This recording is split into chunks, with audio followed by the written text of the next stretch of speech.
and the comedy of ideas. Another type of drama was developed in England under the influence of the Irish dramatic movement, whose originators were Lady Gregory and W.B. Yeats.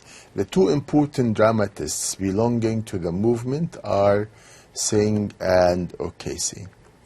Now, there has been the revival of poetic drama. So the poetic drama was revived again, and this happened in the 20th century, whose most important practitioner was T.S. Eliot. So T.S. Eliot was the most practitioner of poetic drama.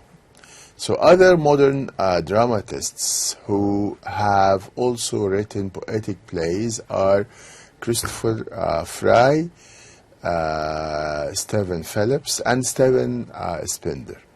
Most of the poetic plays written in modern drama, or modern times, have a religious theme. So most of the poetic plays have religious theme, and they attempted to preach the doctrine of Christianity. Okay, so these religious and poetic plays, they attempted to preach the doctrine of Christianity.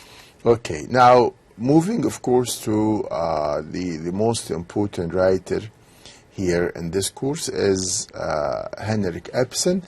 And Henrik Ibsen, this is very important, is considered as the father of modern realistic drama. So he was considered as the father of modern realistic drama.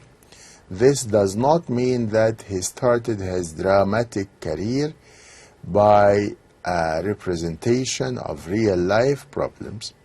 He underwent certain developments, beginning with the experimental plays that were indebted to the French well-made play of Scribe and to romantic and traditional patterns.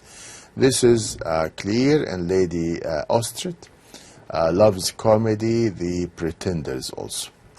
Now, with his voluntary exile to Rome, he embarked upon his second stage, which produced the poetic dramas of Brand and Giant.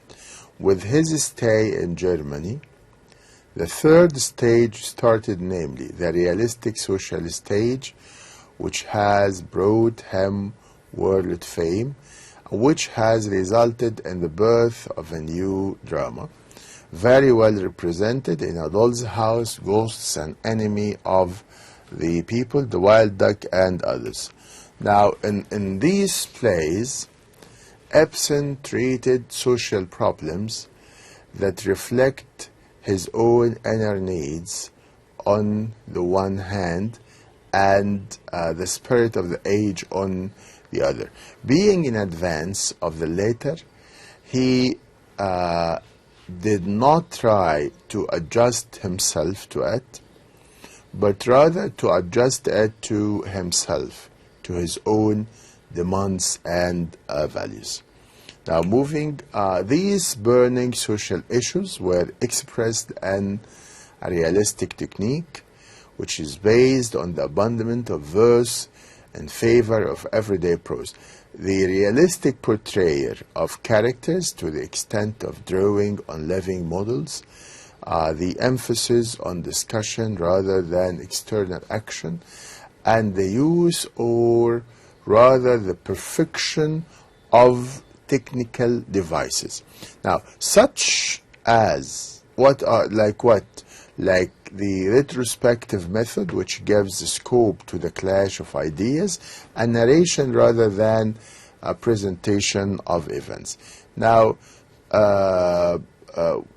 with this we come to the end of this lecture, but usually at the end of each lecture you are going to find some like model questions like the one that you are going to have in your final exam. And these questions actually that you find at the end of each lectures are important because they make you familiar with your final exam.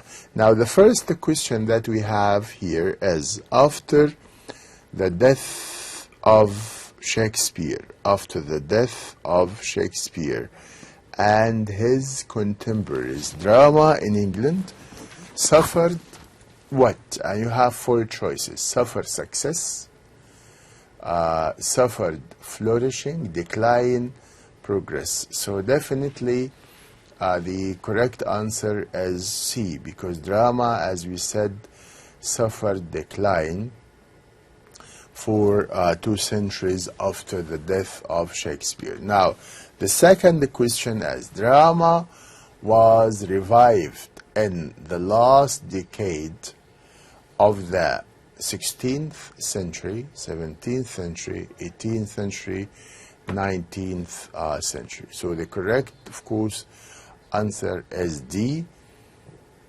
which is drama was revived in the last decade of the 19th century. Okay, with this we come to the end of our lecture, the first lecture, and as you see that we have an introduction about modern drama, and in details we talked about Henrik Ibsen and Bernard Shaw. Still in our next lecture, lecture number 2, still we have also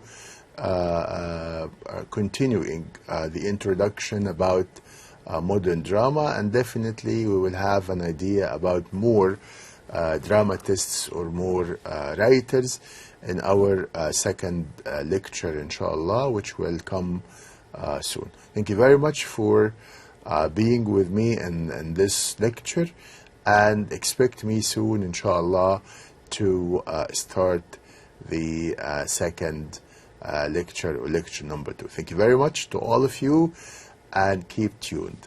Assalamu alaikum wa rahmatullahi wa barakatuh.